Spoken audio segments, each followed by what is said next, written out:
And Patricia will be back with us in a sec. Okay, let's see how that picture looks on Facebook. We should be live now. I am refreshing, and hopefully we'll see myself in a second. There I am. Now turn the sound off because there's a delay, and that doesn't look too bad. It may be focused a little bit too much to me and not enough to Patricia, but when she sits down, maybe it'll be okay. Here she comes. Let's see how it looks. Here I am. Look at the difference in the camera. That's Facebook. That's my phone, and there you are. Mm-hmm. Okay, now this is Zoom. Oops, this is Zoom. And there you are, and there you are. Two different cameras. Okay, yeah. Okay, yeah. So I have 6:31. Let's roll. Everybody ready? Okay. Ready to go. So what you need to know, those of you on Facebook, I'm holding this up. Let's see what that looks like when I do it in Facebook. Let's see if it goes to the middle of the screen. It does, and I cover Patricia's face terribly. That's just awful. Awful. I can put it in front of me and maybe it's not so bad. I can put it right here. Yeah. Then you can see her too. Let's hide the ugly face. Yeah, hide the ugly guy and you let the beautiful one shine. All right. Okay, now I got to go back to the other one. Mm-hmm. Okay, so I'm calling this Hades 3 because this is our third study on Hades. And we are going through all of the words in the Bible, and here they are. Next slide. We're going through all the words in the Bible that are sometimes translated as hell. We know what hell is from English. It's God's afterlife, fiery afterlife place for torturing the baddies when they die. So we've got Gehenna here used 12 times. We got Hades used 10, sheol 63, and tartaroo is just once. Now these are the only words in your Bible that are translated as hell sometimes. Should they be? And if we're going to find hell in the Bible, we need to know whether we should translate these as hell, as some of the translations into English have done, especially the older ones. We looked at every instance. 12 times Gehenna is used. And by the way, some of those are repeats and threepeats of the same saying. So it's really not 12 times. It's just repeats of the same saying. And none of them make sense to translate as an afterlife place. Was my conclusion. You can look that up for yourself and see if you agree. I'll tell you how to do that. So we looked at sheol, some representative examples of the 63. We couldn't do all 63. There was no point. There are too many of them. But they're all used the same way, generally speaking. And I did some representative ones, and there's no way you can translate that hell. The word sheol means grave. The word Hades means grave. The word Gehenna means the valley of Hinnom in Jerusalem. Tartaroo is we'll look at it last. That's in 2 Peter. So, next slide. So, Hades is only used 10 times. Twice in Matthew, twice in Luke, twice in Acts, twice in Revelation. 4 times in Revelation. Hades is almost absent from the New Testament. It's absent from 23 of 27 New Testament books. It's not in the Gospels of Mark and John. It's not in Paul's letters. It's not in Peter's or John's letters. It's not in Hebrews. It's not in James. It's just not there. Hades is found only in 10 of 8,000 New Testament verses. Hades used only by 3 New Testament authors, only used in 3 sayings by Jesus. You know what? I forgot to take my meds. Would you please go grab that bottle in there for me? I would appreciate it. Of course. Parkinson's medicine coming up. I forgot to take it. It was due at 6. Okay, so if you want to get caught up, if you're just looking at this live for the first time, or if you are looking at this recording and you want to know how to get caught up, here's the basic information. I think I can press her button for her. Yeah, we began our video series on hell on the 12th of May. We have 2 previous videos on Hades that you can look at on the 23rd and the 30th of June. And you can view all of these online on 2 locations. On Facebook at the Owl Rock Group, where some of you are right now, and on YouTube, on my channel. Just go type in Bert Gary, all lowercase, and you should find it. Next, please. Yeah, I need those. Thank you. Cheers. Parkinson's medicine. You know what this is called? Carbidopa levodopa. I know. It's the dumbest name ever. But the stuff works. What can I say? All right. Next slide is Rockin' My Soul. Now, we're looking at Hades tonight, and there's one example of Hades being used by Jesus, and it's in a parable in Luke 16. And the first thing I think of when I think of this parable is this spiritual. Rockin' My Soul in the bosom of Abraham. I love that song. Right? So the words of this spiritual were sung by U.S. slaves in the 1800s, and they were inspired by a parable told by Jesus. Luke 16:22, and it came to pass that the poor man named Lazarus died, and that he was carried away by the angels into the bosom of Abraham. This spiritual was first documented by William Francis Allen in the 1867 collection Slave Songs of the United States. Notable artists who have recorded this include Louis Armstrong, Peter, Paul and Mary, and Elvis Presley. What? Yeah, but I think the most famous person who used it was Alvin Ailey. In his dance troupe, you know, his signature piece, his signature suite, dance suite, choreography suite, was called Revelations, and it closed with this number. It's such an upbeat number that finished the show with it.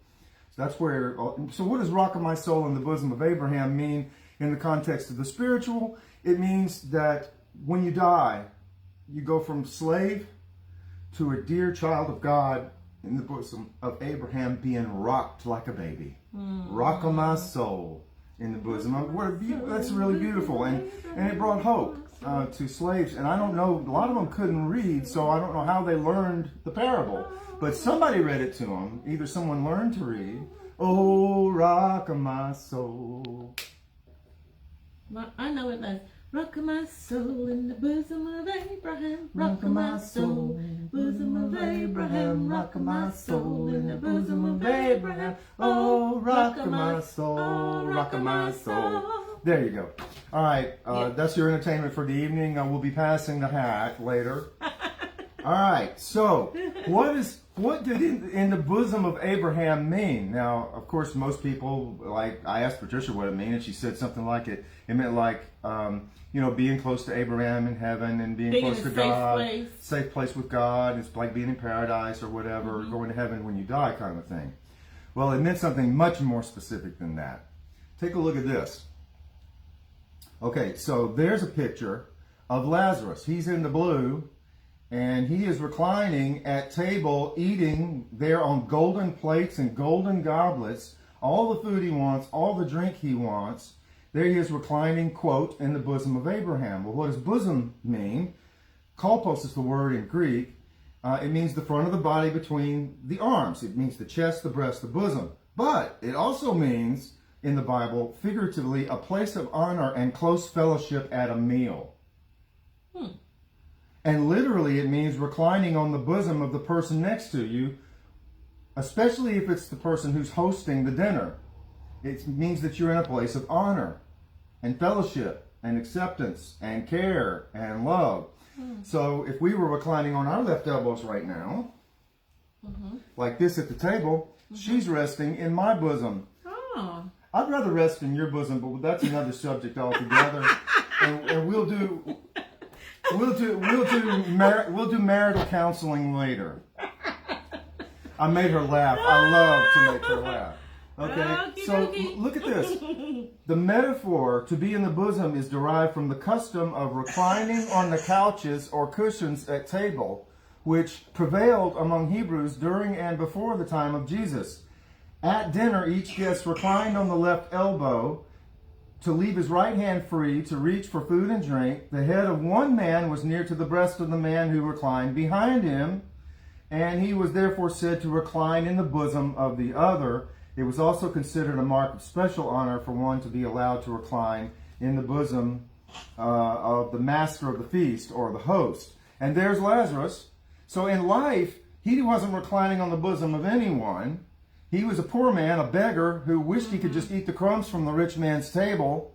But when he died, where is he? He's reclining at a meal with Abraham at his table in a place of honor and love and restoration. He's got everything he can want. He's dining like the rich man now. Yeah? Yep. Okay, next slide. So here's how the parable goes. So the rich man has no one dining in his bosom. He dines alone. There was a rich man, Jesus said in Luke 16, 19, and 21a, who was dressed in purple and fine linen and who feasted sumptuously every day.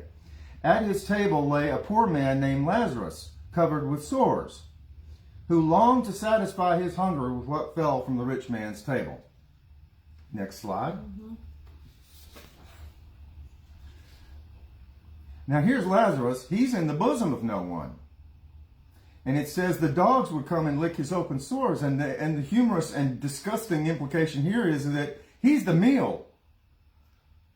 He's a meal for dogs. They're licking his sores. He's not getting any food. He doesn't get any food from the rich man who's dining sumptuously inside. Instead, he's lying out there on the sidewalk, and dogs are coming up and making a meal of him by licking his sores. So it's a horrible and you'll, in this context, you'll see there's humor too, even though there is horror. Next slide. So, when Lazarus dies, things change. It reverses. Things are going to reverse as the story goes. And by this way, versions of this story go back to Egyptian times and to Greek times. It's sort of an old tale. It's like, I don't know, it's like stuff that we, like the cherry tree. You know, George Washington and the cherry tree. Everybody knows that story. Probably never really happened, but it's a great story about the honesty, the importance of honesty to the American people and the American presidency. It's our goal to be honest. We don't do it very well, especially today, but that's... So this story was told a lot, but Jesus' twists on it are what are cool. And that's what we're going to look at tonight. So now this is parable table 2. Parable table 1 was the rich man feasting sumptuously by himself. No one in his bosom, and he in no one's bosom. No company, no connection. Lazarus is outside on the sidewalk dying, being licked on by dogs. So Lazarus, hope y'all see the humor in this, because everybody takes this super seriously, and it's really pretty funny. Jesus is very creative in the way he tells stories, and when I show you the context of it, you'll enjoy it even more. All right, so Lazarus is the guest of honor after he dies, reclining at the table in the bosom of Abraham, who is the host of a banquet. So Luke 16:22a says, "So it was that beggar Lazarus died and was taken by the angels to the bosom of Abraham." By the way, in the Bible, angels don't have wings. In the Bible, angels are mistaken for people. So you may assume that they're flying Lazarus somewhere, but it just says that he was taken or transported or escorted or what's the word? Yeah, just taken, you know, to Abraham's bosom. Okay. Now, it so happens that the rich man also died, and it mentions that Jesus mentions that, well, he's buried. Well, go back a slide. Jesus says nothing about parable Lazarus being buried. He just says he died and was taken by angels to Abraham's bosom. So he goes directly, it looks like he goes directly somewhere. Next one. But this guy dies. This rich man dies. And when you die, you're buried. Where are you buried? You're buried in Hades, because Hades is the Greek word in the Bible for the grave. So he's alone in the grave. Next slide. And then without explanation, suddenly he is also simultaneously in two places. He's in another Hades. And this is the mythological Greco-Roman Hades, the afterlife place that people go to. This is not unusual for me to think about Jesus using what people know about Greek and mythology for part of his parables.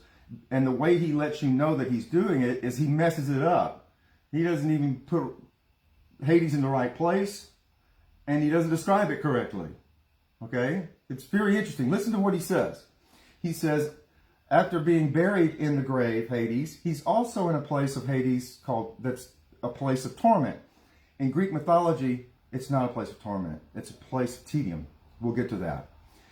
And in Hades, being in torment, the rich man lifted his eyes and saw Abraham afar off and Lazarus in his bosom. Well, what's the problem with my little cartoon here? Lazarus is on fire on one side of a canyon or a chasm. And on the other side, standing there, is Abraham and parable Abraham and parable Lazarus. Well, we know he's in the bosom of Abraham at a table, so let's fix it. Go to the next one. You see it pop in? Abraham afar off and Lazarus in his bosom, so I added the other photograph there to see that he's reclined. So now this guy who was feasting sumptuously now has nothing. He has no food, he has no drink, and Lazarus has all the food and drink over there with Abraham. Mm-hmm. Are we talking about a little afterlife thing here, or is this a really created parable? This is really interesting. Hades is not even underground. Look at this. He called out, "Father Abraham, have mercy on me and send Lazarus to dip the end of his finger in water and cool my tongue, for I am in anguish in this flame." I don't think that's what you say when you're on fire. I think you say, "Ouch." I think you say, "Help." I think you scream, but you don't say something logical like this. And I don't see how one drop of water on his tongue is going to help the fire that's there on his thighs and his arms. Again, it's a cartoon. It's a parable. Okay? It's not supposed to make sense. It's supposed to be powerful and convey a truth about God. So that's where we're headed. So, but Abraham said, "Son," or child, "remember that you in your lifetime received your good things, and Lazarus in like manner evil things. But now he is comforted here, and you are in anguish there." It's been flipped. It's been reversed. Now he's alone in flame and hungry and thirsty and in torment, not by sores, but by burns. And here's poor Lazarus looking all clean, and he got a haircut. You know, he had his nails done. I'm sorry, he had his nails did. That's what they say anyway. Yep. Okay, and so he's looking all fine there and eating out of golden goblets and off golden plates and all this great food and drink. Okay, so things have been reversed. As you would expect, that's an old story. It was told in Egypt centuries before Jesus told it. And it was told in Greek centuries before Jesus told it, in various different ways. It got tweaked over and over again. So, well, Jesus took it and tweaked it too. And his tweak is coming up. You've seen part of it already. And here it is. He says, "And besides all this, between us and you, a great chasm or canyon has been fixed, in order that those who would pass from here to you may not be able, and none may cross from there to us." I watched a video on YouTube about this. Somebody made a movie out of this parable, a short little film. And they fixed everything. They put Hades underground where it's supposed to be. Yeah. And then heaven was up and Hades was down. They fixed everything. Not in the parable. It's a canyon and they're on the opposite rims, and one rim is on fire and the other one is a banquet hosted by Abraham.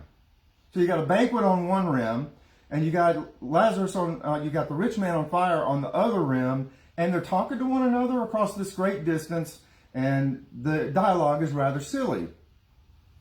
So is the setup. There's nothing historic about it, but it is theological. So let's get this straight.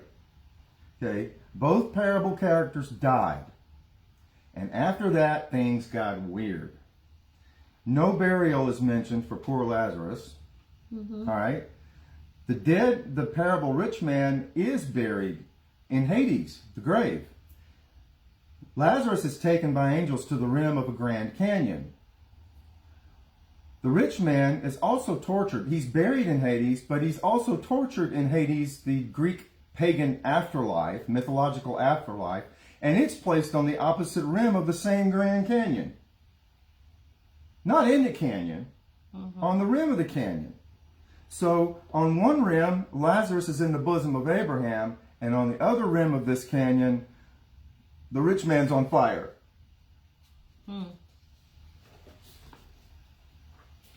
By the way, in the movie, after the conversation takes place, it's a really awkward moment when Abraham has been talking to this poor guy on fire. You know, up in heaven, in hell, they're talking to one another, and they've been talking to this poor guy on fire, And there's poor Lazarus looking at the rich man, and he's on fire, being tortured forever and ever and ever by God. And Abraham says, come, let's go have dinner.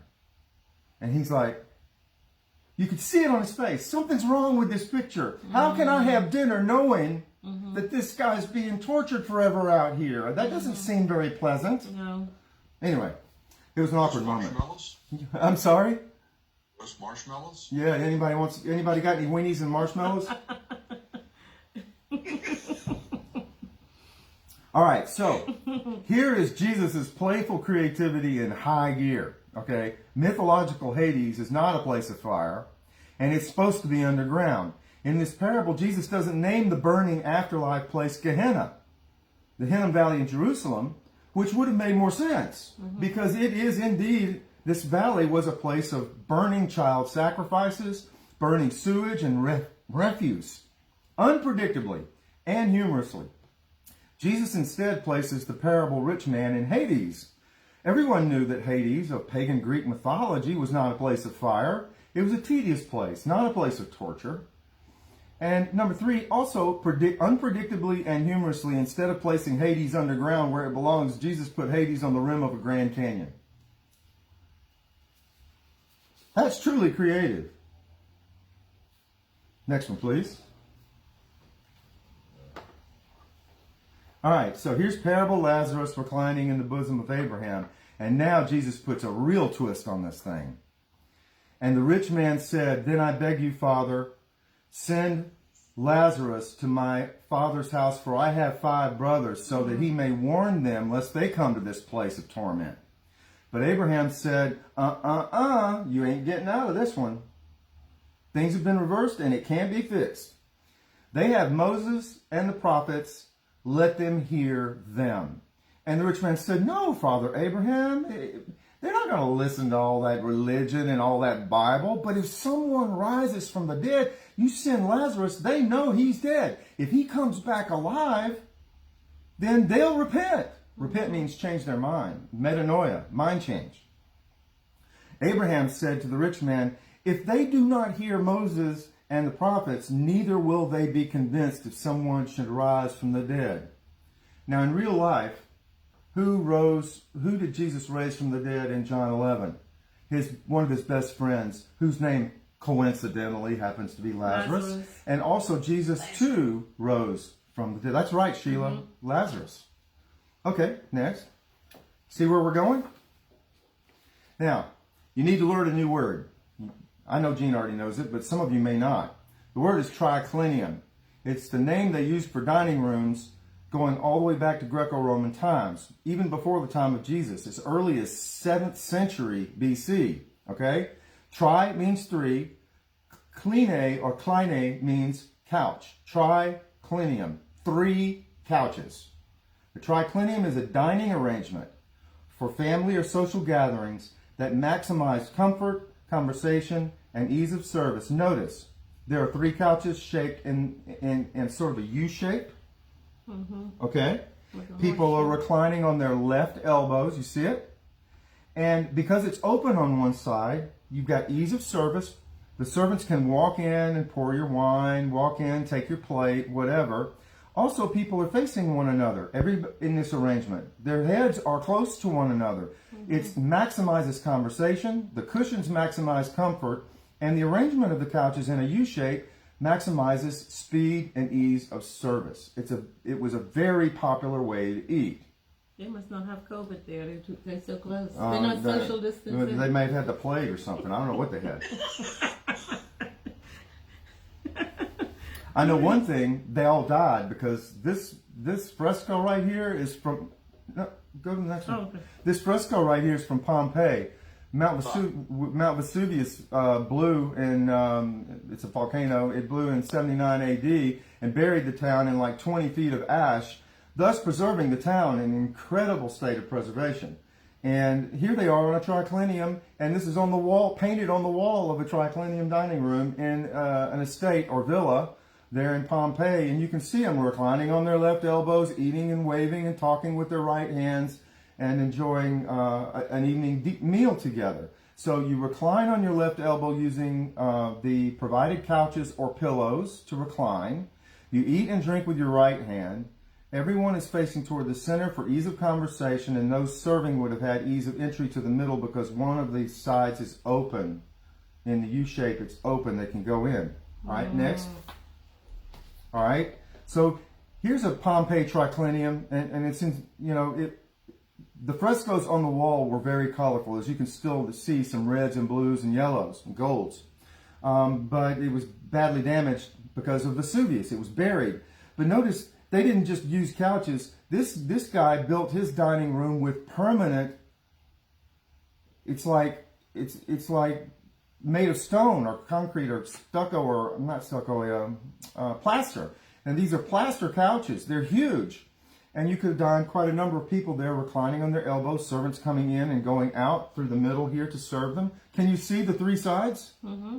Okay. All right, so it worked well for 9 to 18 guests. If you had more guests than that, the people of lower rank would be in neighboring rooms. But the highest ranking people, assuming that you had more than 18, the highest ranking people, 9 to 18 people, could fit on your tricliniums. Okay? All right, the next one. They even unearthed them in Israel. People in Jerusalem. People all over. This triclinium mosaic was found in a villa in Sepphoris, just 4 miles from Nazareth. And you can see that they left it blank around the outside here. The middle has portrayals of the gods and goddesses and festivals and such. But there around the edges are the U-shaped place where there is it's just blank. It's just chalk colored, plain white little pieces, cubes for the mosaic floor. They even put brackets in the corner, 4 of them, to show where you put the legs of the sofas. So they didn't want the mosaic going under the sofas, so they just left the places for the sofas blank. You see it? Mm-hmm. Hey, Bert? Yeah. Is that lady there in the front, is that what they call the Mona Lisa? That's exactly. Good, Sheila. They nicknamed this woman on this. She's just beautiful, isn't she? They nicknamed her the Mona Lisa of the Galilee because she's got that little smile on the corner of her mouth, and no one knows why she's smiling. But the genius who made this mosaic used like over 30 different colored glasses and dyes and mosaic cubes to make her beautiful face. Look at her cheek. I mean, she's blushing. It's really amazing artistry. Mm-hmm. And it's still there. I like that picture. I'm so glad you had that. I'd frame it. Man, that's beautiful. So that's just 4 miles from Nazareth. People ate like this, especially at gatherings that were important, like Passover. Hint, hint. Mm-hmm. Now, everybody knows that top drawing right there. That's Leonardo da Vinci's The Last Supper. And look at them like robots sitting in medieval chairs on one side of a table conveniently so we can all see their faces. Mm-hmm. This is not the way people ate. What if the Last Supper was a triclinium? And what's interesting is when you look at it as a triclinium, it answers some questions about details given to us in the gospel about what happened. For example, John, why would we think that John is sitting in the first position? What happened? Did I skip one? Yeah, I skipped one somehow. Here we go. So here's the Leonardo da Vinci. And if the Last Supper was a triclinium, normally the host sat in position 2. So that would be Jesus, the second man on the left, coming from the left. The first guy would be John, because the Gospels clearly say that John was reclining in the bosom of Jesus. Yeah. It literally says John was reclining. It doesn't say John. It says the disciple Jesus loved, the beloved disciple, whom we presume is John by tradition and by process of elimination. Mm-hmm. So maybe John was reclining on the bosom of Jesus in position 2. And in the triclinium tradition, position 2 is the place where the host sat. And the position 1, where John is sitting, would be the best friend or the wife or the brother. You know, the closest and most honored position 1 is the person he trusts the most. All right? So Jesus would have asked John to sit there. or he wouldn't be sitting there. So you've got the position of the best friend, then you've got the host, Jesus the host, and then look who's sitting in position 3. How do we know it's Judas?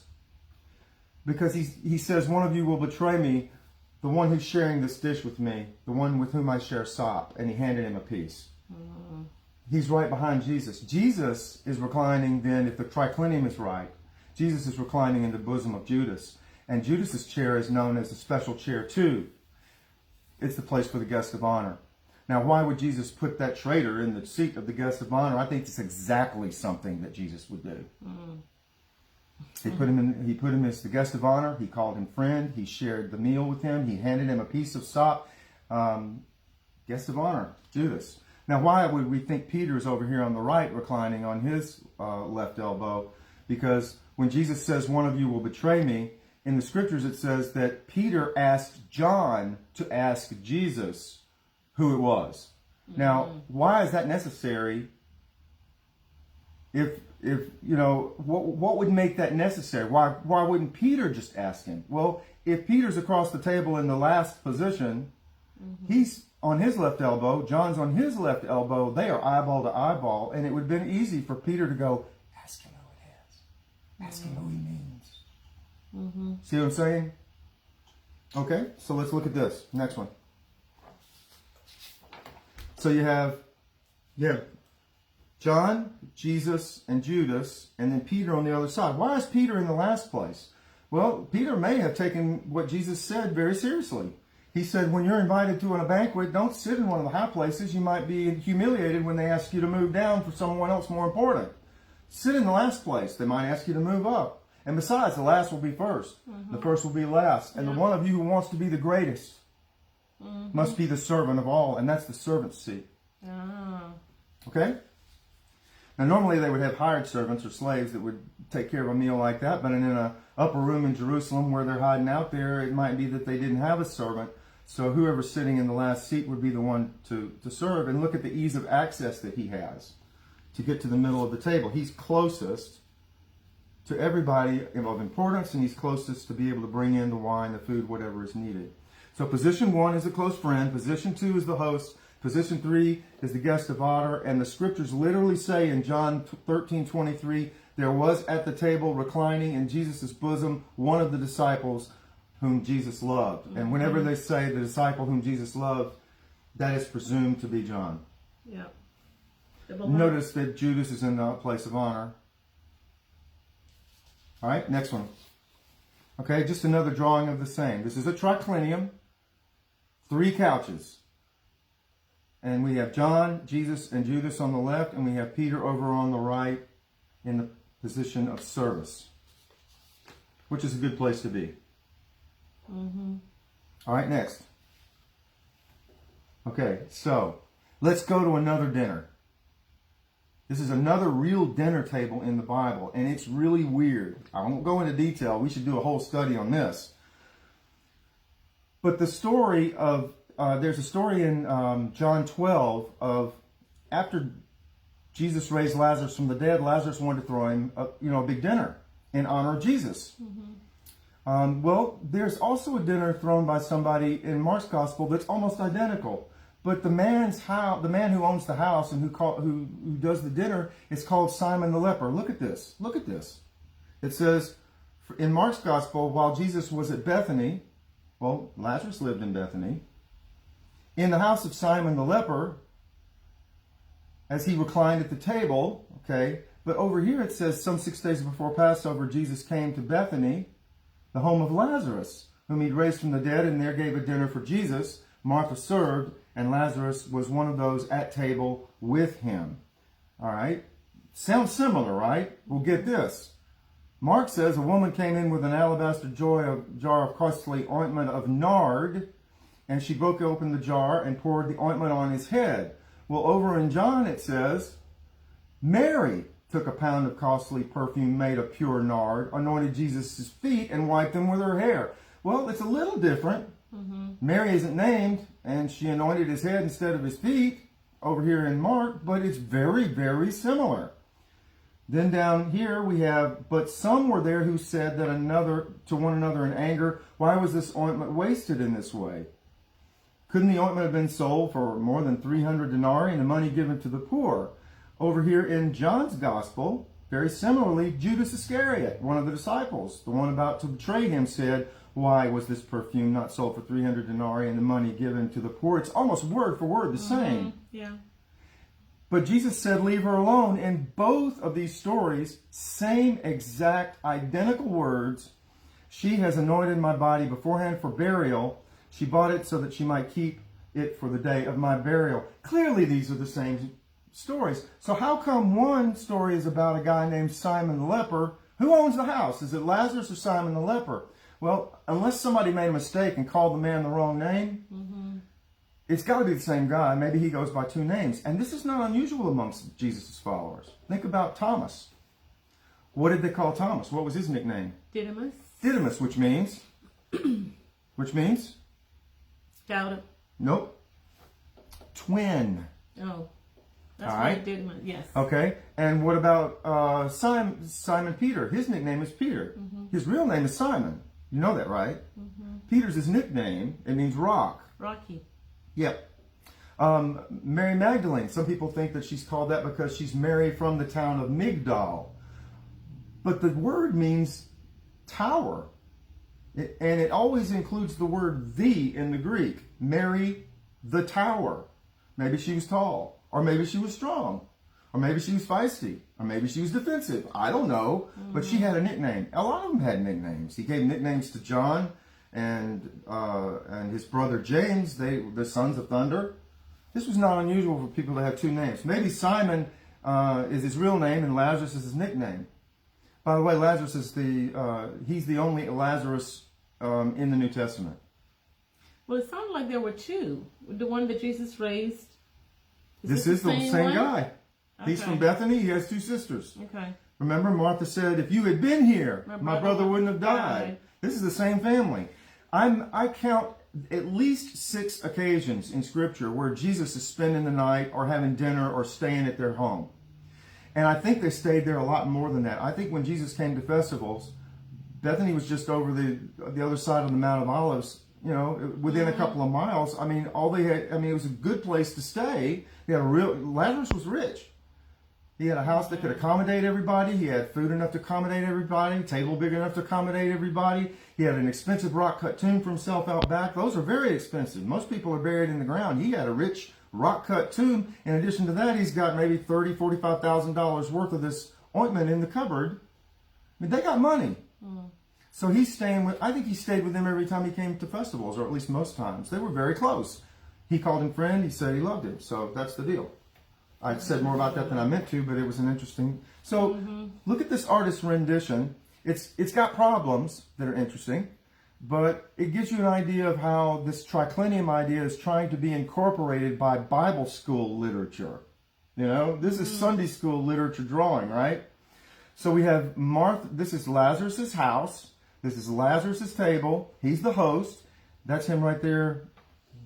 That's Lazarus right there. And to his right is Jesus. And they're at table in the bosom. He's in the bosom of Jesus. Okay.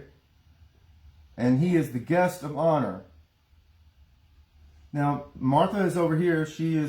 Martha is serving. Judas is complaining about Mary being wasteful. Look at Mary putting the ointment on his head. Agreeing with Mark instead of John. All right.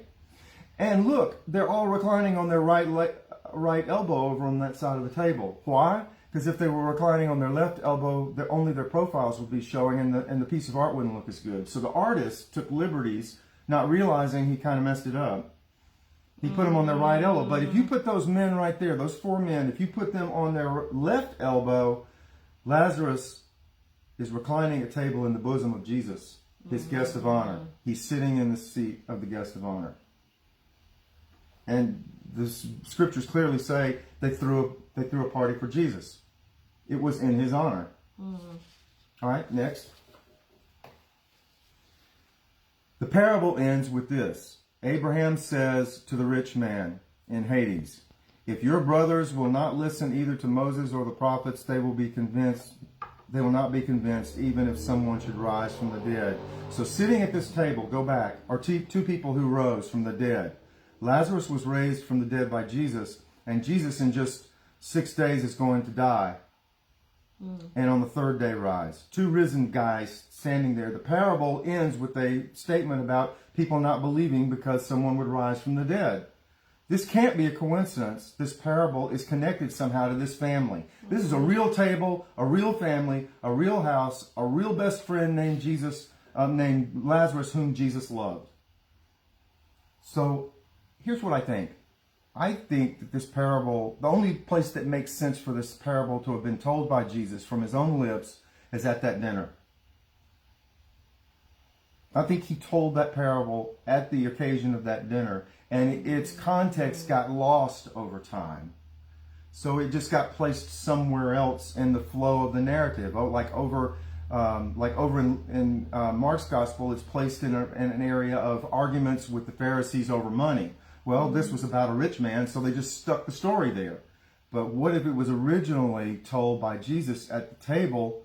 Because here's this rich man, Lazarus, his great friend, who is the host of this dinner, and he tells a whopper of a story about a poor man named Lazarus, and he never names a parable character in any other parable. Why would he do it now unless Lazarus is at the table? Makes sense. Yeah, you know what I'm saying? Yeah. Okay, that's my theory, and I'm sticking to it. All right, so let's go to the next one. Yes, Another. Okay. Okay, so in John 13:23, reclining at table in the bosom of Jesus is John at the Last Supper. At the Last Supper, at the real Last Supper in Jerusalem, it's John who's reclining in the bosom of Jesus. And then in John 12:1-3, it is, I messed up again. I'm pulling more off than I mean to because they're sticking together. Okay, so they're, is that right? Yeah. So John 12:1-3, in this dinner, real dinner at Lazarus' house, it is Lazarus who is reclining in the bosom of Jesus. And then in Luke 16:3 in the parable, it is Lazarus, in the parable Lazarus is reclining in the bosom of parable Abraham. Right? Mm-hmm. All right, next. Let's get these 4 tables straight. All right, up here. This is a real dinner in Jerusalem, in an upper room. The Apostle John is reclining at table in the bosom of Jesus. The one at the bottom. This is a real table, a real dinner in Bethany, hosted by a real friend named Lazarus, and the real Lazarus is resting in the bosom of Jesus. And there he tells a parable, that's my theory. At that table he tells a parable about a rich man. Now, if I were sitting at that table, I would expect if he's going to name somebody, he's going to name the rich man Lazarus. Because Lazarus, the real Lazarus, is rich. But instead he names the poor man Lazarus, which I think would have made them laugh.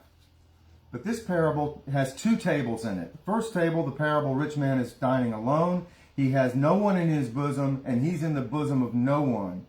And then the second table in the parable is on the far rim of a canyon where Lazarus has been taken by angels to be in the bosom of Abraham at his table.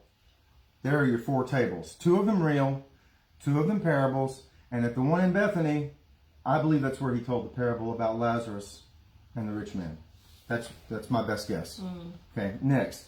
So let's get the biblical facts straight. 1, real Lazarus lived in Bethany with his sisters Mary and Martha.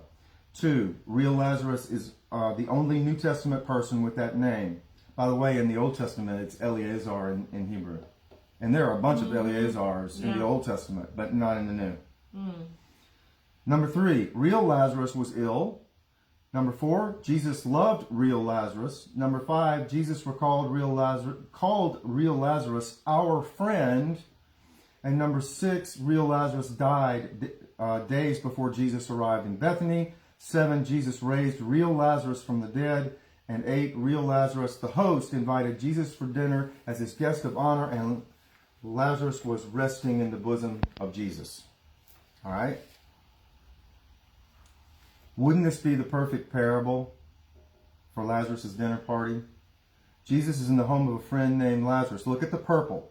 Jesus was in the home of a friend named Lazarus, a wealthy man. And Jesus tells a parable in which he gives the name Lazarus to a poor man. Look at the words in black font. Real Lazarus died and rose from the dead, and parable Lazarus died and rose from the dead. In the green, real Lazarus, the host, was reclining in the bosom of the guest of honor, Jesus. Parable Lazarus, the guest of honor, was reclining in the bosom of the host, Abraham. You see the parallels and the reversals and such? In the blue, why name the parable character Lazarus unless wealthy Lazarus is listening? There's no other reason to do it. He doesn't name anybody in parables. Why would he name a parable character Lazarus unless his friend Lazarus was there? You understand what I'm saying? And who would laugh the hardest when Jesus named the poor man in the parable Lazarus? Oh, no, the dog wasn't licking my sores. No, Jesus, no. I mean, this could have been a great dinner party moment. So look at the red. This real dinner shows real Lazarus is rising from the dead, and is 6 days before the Passover when Jesus will rise. And Jesus concludes his parable by referring to someone who had died rising from the dead. I think he told that parable at the table with Lazarus there. Next. So what is Luke 16:19 through 31 about? You tell me, multiple choice. Is it A, a literal description of a historical event? B, an eyewitness report from heaven and hell? C, a parable about the failure to love your neighbor? What do you think the parable is about? I think it's C. Most people think it's B. I think it's C. This didn't happen. It's a parable. It's not an eyewitness report from heaven and hell. It's a made-up story that's contradictory and playful.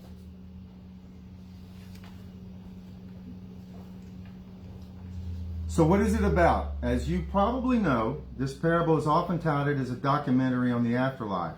Why? 1, because there are too many humorless literalists in the world today, and because of them, the church has all but missed the fun and the power of this parable, and it's a shame.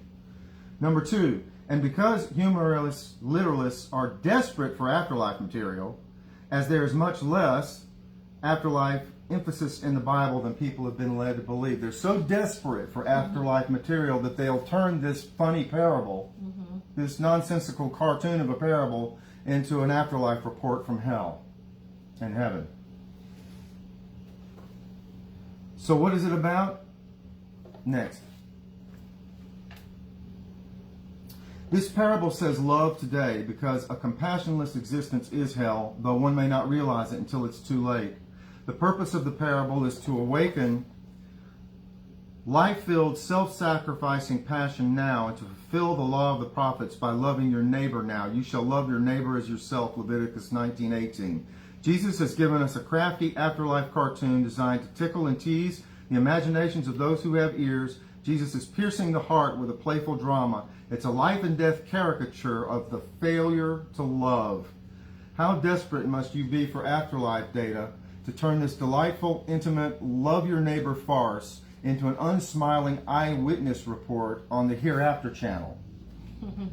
So look at it. Look here. What do we have next? Yeah. Okay, so here's what I think. The chasm between, this is what the parable says to me. The chasm between greed and generosity, between callousness and compassion, between neighborly neglect and neighborly love can and must be crossed in this life. And then the last one. What if we stop literalizing parables, stop obsessing on the afterlife, and start paying attention to the plight of people around us? I'm done. Let's discuss. That's a lot. That was a lot. I mean, Phew, I guess.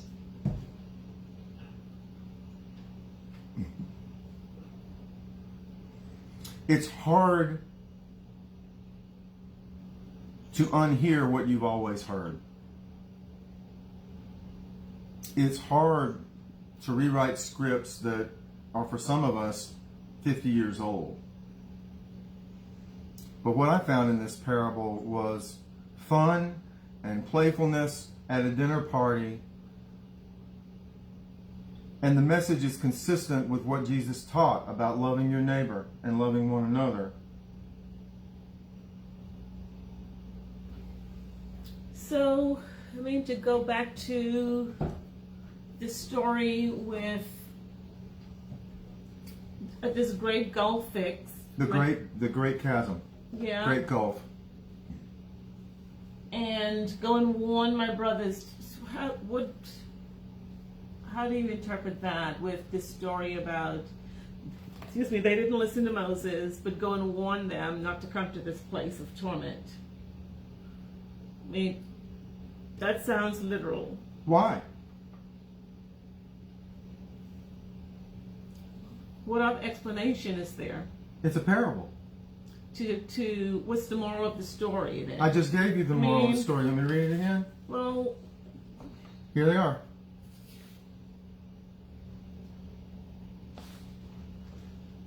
The chasm between greed and generosity, between callousness and compassion, between neighborly neglect and neighborly love can and must be crossed in this life. What did the prophets say? What did Moses and the prophets say? They said, you shall love your neighbor as yourself. mm-hmm. Your life is, what's your life worth if you can't do that? And what kind of selfish torment must he be in to be living like that? Callous, rich, unsharing, greedy.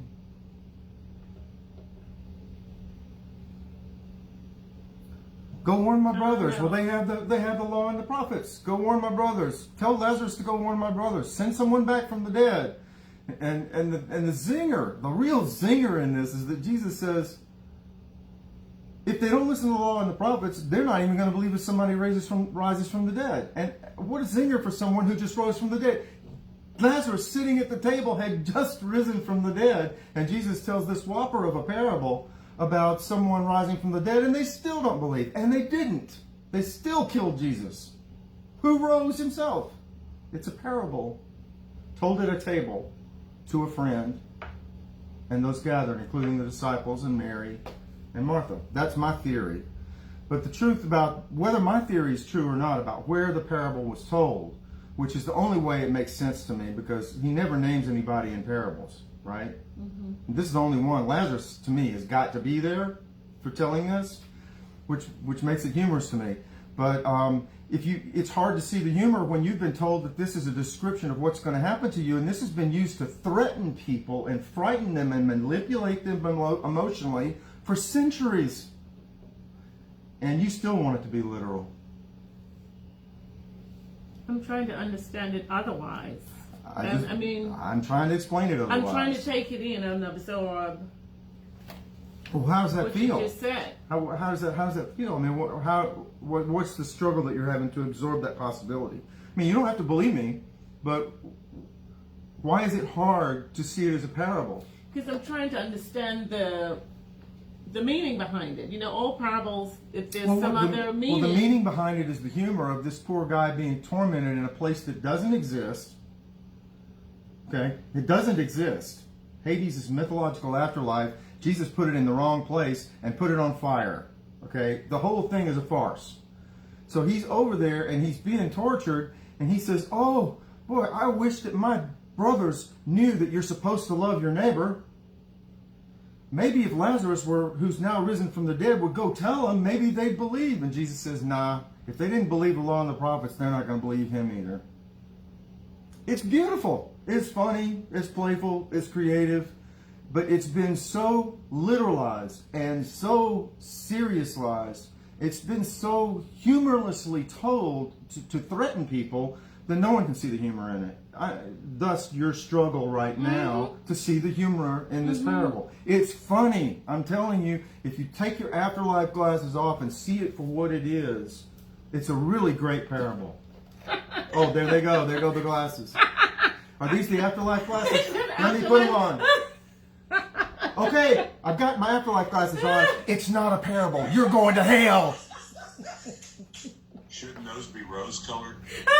Yeah, really. No, they're just a little bit smudged. The handles are rose. I can't see anything out of those things. What are your thoughts, Gene? Talk to us, Gino.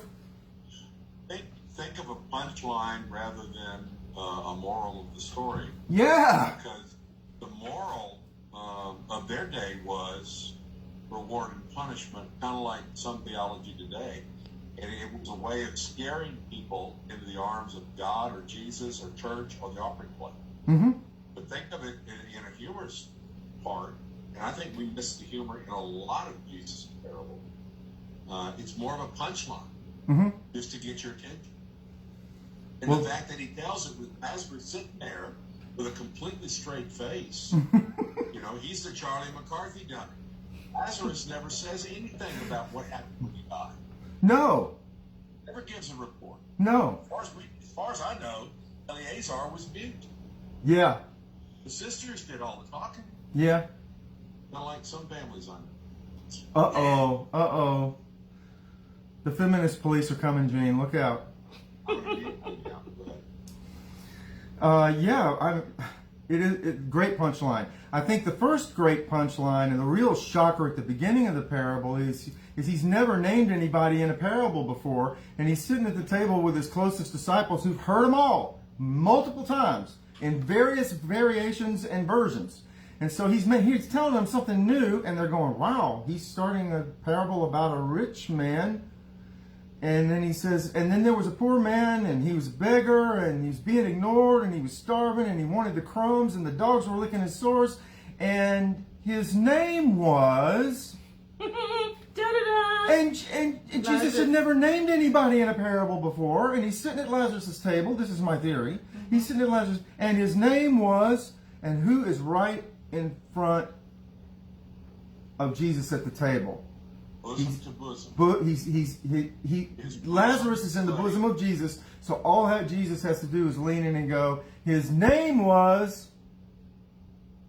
Lazarus. Right in his ear. Right in his ear. But maybe that's why it's hard for me, because Jesus had never told parables like that with people right there before. I mean, whom he's speaking about. Right. And maybe that's my resistance to it. It's because, that's the first time for me. It's always about something. Yeah. Or, he uses metaphors and all these other similes and stuff, but it wasn't literal. I mean, another person right there whom he's talking about. Maybe that's my struggle with it right now. Okay. I need to take it in. Okay, you need to take it in, and if you need to watch the video again and go back and watch it again, people are doing that too. You can watch it again and kind of get the story, because I went through it fast because I wanted us to have plenty of time to try to discuss it a little bit, and we're getting close on running out of time. I may go over just a little bit if people are interested and have more questions, but so the deal, I mean, there's been no other option pretty much out there that most people are unaware that there's an alternative to taking this seriously, hyper seriously, literally, and threatening people with this as a description of a literal afterlife, when clearly that's not what it is. If you look at the scripture and are faithfully doing exegesis with it, that's not what this is. What do you think, Sheila, or I don't know, Kia, if any of you have questions or thoughts around this? Is Kia here? Hey, Kia. Yeah, Kia's here. I don't know. I'm still sitting here thinking about the parable. Good. Because I've read this how many times in my life? I tell me you, too. I've heard it 1,000,000 times. And I guess I always thought there was two Lazarus. Really? Yeah. If it's a literal story and not a parable, then there are two Lazaruses. Yeah. That's why I thought about that earlier on when you were speaking about it. There's one Lazarus, and then there's the made-up parable Lazarus. Right. See, that's okay. That was confusing then. I wonder if anyone on Facebook maybe have thoughts about it. I don't know if they have questions on Facebook. I'm gonna check. Yeah.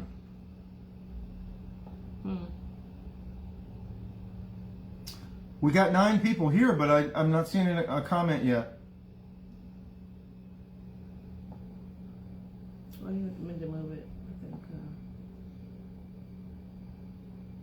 maybe Chris so you can see the comments. There aren't any. At least I don't see any comments. Okay, sorry for the interruption, everybody.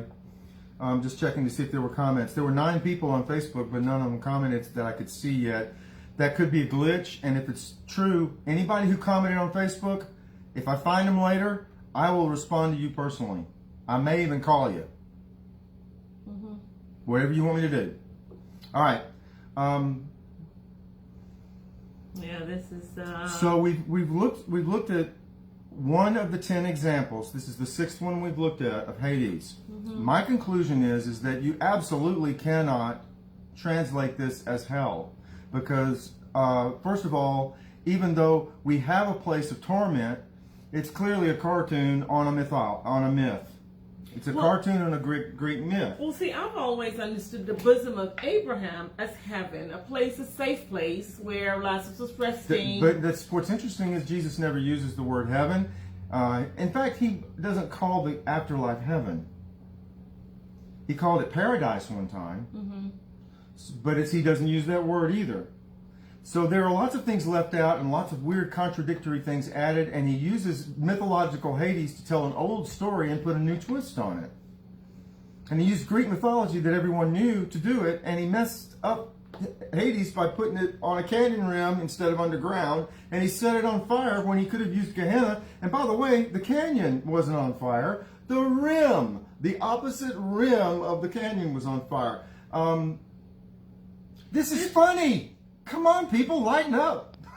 Does it say the rim of the canyon? It says one side of the canyon. Did you not read? I read on the other You want me to show it side, again? but on the other side, and I heard that You were on that side, and you were on the other side of a great chasm or canyon. The Greek word is chiasma. It means canyon. Okay. I never saw canyon. I know. This great gulf fixed between heaven and hell. I know, up and down. Yeah. I know. Where I Jesus know. says it's heaven there. How could this parable be messed up by everybody for so long, and suddenly Bert tells me it's different? Why should I believe him? Well, don't. Precisely. But I showed you what I see. That's my job. Okay. Don't believe me. It's okay. You don't have to believe me. I will read it again without the glasses. Okay. I mean, seriously, because I'm going to read it again. I'm going to listen to it again with new ears, with what you're saying right now. Okay. And I want to put it in place, and I will conclude myself. That sounds like a plan. Yeah. Yeah. It's not humorous to me. It is humorous if I'm hearing it through your lenses. You know, it will be. But right now, it's not humorous to me. No, it's not. It's a very deadly, serious parable. Yeah. A very deadly, serious, non-parable story about what's going to happen to you. If I'm not kind to you, like that's the moral of the story. Yeah, if you don't do right, I must feed the homeless. God will burn you. I need to forever. Feed the homeless, give them food, and you know. So we can't sleep. We got to help everybody, or we're gonna burn. Okay, good. I mean, that's the bubble. That's the bubble theology. I'm outside the bubble and trying to read this parable, and to me, it's both humorous, creative. It is beautiful and it's powerful. It's fun and fantastic, and I think it's about realizing that we have a chance to cross this chasm from our callousness to caring. We have a chance now, not later. It matters now. Yeah. Not under threat of punishment. It matters now because it matters. Because this is not where you want to be spiritually inside. This is not what you want your heart to be like. Hard. Yeah. Jesus is trying to soften hearts so that people can see, the people's perspectives around them. People have stories to tell. People are different and people are hurting. Yeah, I get that. Don't be mean. Yep. Just be kind one to the other. Go ahead, Gene. No, I'm just thinking if we can be self-assessing of our perspective and be a little more careful about what is and what isn't there, and how so much of the bubble mentality has projected into this stuff, it's just not there because it meets their narrative purpose. Mm-hmm. Yeah. So, it's kind of like an investigator at a crime scene trying to not make assumptions. But once you start making assumptions, you follow a path that may or may not be true, but you will find the stuff necessary to agree with your assumption. Yeah. And that's true in so many things that we do, whether it's political, humor, or anything else. Yeah, you're absolutely correct. And I think that's why I'm going to look at it again without the glasses, you know what I mean? Without my own old interpretation of it, and see what I see through a new lens. Is what I'm saying. Through what Berger has taught us today. I'm going to look at it differently and see. And how does it hear to you? What does it hear? How do you hear it when he says, when that guy next to you says, Jesus just didn't talk about heaven in any way like what we talk about heaven? I know. But guess what? He didn't talk about hell the way we talk about hell either. I know, I'm aware. But I'm just saying, when I've heard that story growing up, I've always visualized it as heaven and hell. That's how I looked at it, and because that's how it was taught, and I've always seen it that way. And of course, that's all we ever heard. Yeah.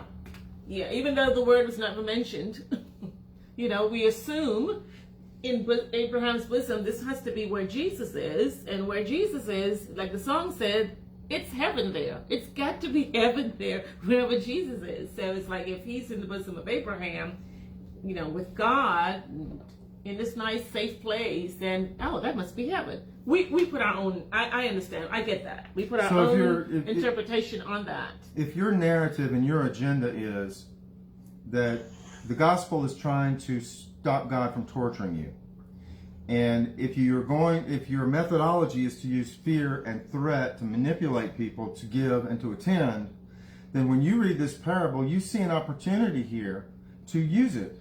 And so you don't care what it means. You don't care what its original context was. You're going to use it quickly in a utilitarian way to support your narrative and agenda. And that's what they've done for centuries with a really great parable. And nobody seems to know what it means because it's been made so humorless and so threatening. If you watch the little movies that people make or the cartoons that people make on YouTube, just look up the parable of Lazarus and the rich man, and they open up with people screaming in torture and skeletons on fire, and I mean there's nothing funny about it. No, not at all. All those church Halloween events, Bert. Oh yeah, the hell houses. Yeah, we're gonna scare you into the arms of Jesus. Yeah, how does the humor of the prodigal son story? Oh, the prodigal son story is funny too. Yeah, absolutely amazing. The ridiculous clown of a father. Yeah. and the ridiculous and the completely inept and insane farmer who throws seed everywhere. The insane farmer is the God character.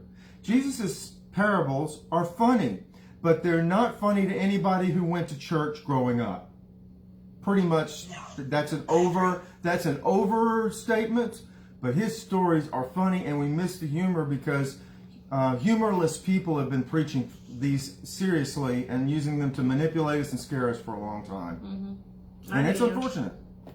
Well, when you're brought up to treat that Bible with respect and believe everything that's in it, I mean, literally, yeah. My grandmother would read a story. There was never a smile on her face. Oh, no. Never. So now, you're telling me I'm supposed to be having some humor with this, and that's hard for me to actually say, I'll start laughing. Well, I don't know. Yeah, I know. I don't know if I'll ever catch him. I know. I hear you. That resonates with me. Even as an adult, Sheila, I remember my supervisor when I was going through my chaplaincy training asked me, what is your theology of play? And I looked at her like, what the hell? How dare you put theology or put God in the same sentence with play? God does not play. And I'm telling you the truth. I couldn't wait to get out of her office, out of that supervision session. I went straight to my computer and I typed in theology play because I was like, this cannot be real. There's no such thing. God does not play. How dare she ask me that question? And my whole theory now about me teaching my chaplains now is about play. So, I mean, I've come full circle, but honestly, that's where I was. I mean, we are wired not to see. We are trained. Yep. We are brainwashed not to see Jesus' humor. Yeah. It's there. In most of what he says, they said, how come your disciples aren't fasting? And he said, nobody fasts at a wedding. The groom is still here. Then that's funny. Yeah. But nobody thinks that's funny. No. Because no one has taught it right. Because my parents told me God does not play, and you don't play with God either. I mean, that was just, we would get a spanking if you were in church laughing. Or you don't play that. You didn't play with God, and God does not play. They said, why are you eating with tax collectors and sinners? And he says, people who aren't sick don't need a doctor. Next. Now that's funny. See, look at Sheila. She's laughing now because it's funny. That's what Jesus said. But you don't see the humor when people are humorless. Yeah, you're right. It's there in everything he said. Absolutely. You're absolutely correct. I'm ashamed of myself because I'm a person with great humor. And I can't see the humor here. I can't wait, Sheila. I can't wait for you to go back and read the scriptures and see the humor and laugh for the first time at stuff that Jesus said, because he was great at it. He has some zingers, man. Yeah. He has some zingers. With Jackie Mason's voice. Oh, yeah. You got to be 50 years old to know who Jackie Mason is, though. You got to have a Jewish humor. The man who had 2 sons. I love humor. I really do, but I didn't see it before. Not in the Bible. So what we did, we closed the Bible. When you come out of church, and then you get out of your Sunday go to meeting church clothes, then you can have some fun and start laughing. Not around we couldn't even play outside the church door. They would run. The older people would run us off, and this is a holy place, and God doesn't play. It was a difference. It was like night and day. I remember one time walking down the steps of the Catholic Church with my grandmother. And I was talking with somebody coming down, and I said, oh, shucks. And I thought my grandmother was going to whoop me all the way to the car. You don't talk like that on them steps. What's the matter with you? I didn't swear. No way. Yeah. No. Yeah. But I'm going to look at this, and I'm going to look for the humor in this. Well, I'm just going to look with new glasses. I'm not going to say how I'm going to look with humor or whatever. I'm going to see what I see. I'm going to see. Well, we've gone way over time, and I'm down to 7% on my battery, so let's roll. Thank you, everybody, for coming tonight. And I encourage you to remember that Bert can be wrong. I'm giving you what I find. I'm studied scripture carefully. I've spent hours and hours and hours on this particular presentation. You're telling me. It is important to me, and I would just encourage you to remember you don't have to agree. But if you do want to understand what Bert's saying with an open mind and consider it, you can go back and watch the recording, which I will put both. It will be on Facebook on the Owl Rock group, but later tonight I'll be putting it on YouTube as well. So my battery's running low. I gotta go. Good to see you all. Take care, everybody. Y'all have a good night. We're not meeting next week. Did you tell them? We're not meeting next week, y'all. I'm sorry. We're going to be in Florida. I'll write you a reminder, but we're not meeting next week. Florida, God's waiting room. Florida, where people from New Jersey live. Where they go to die. We're going to the beach. We are going to the beach. That's right. Yeah, we're going to have some fun. Come get me. Y'all have a good time. We'll see you on Sunday. Take care. All right. Bye-bye. Bye-bye, everybody. Bye, Kia.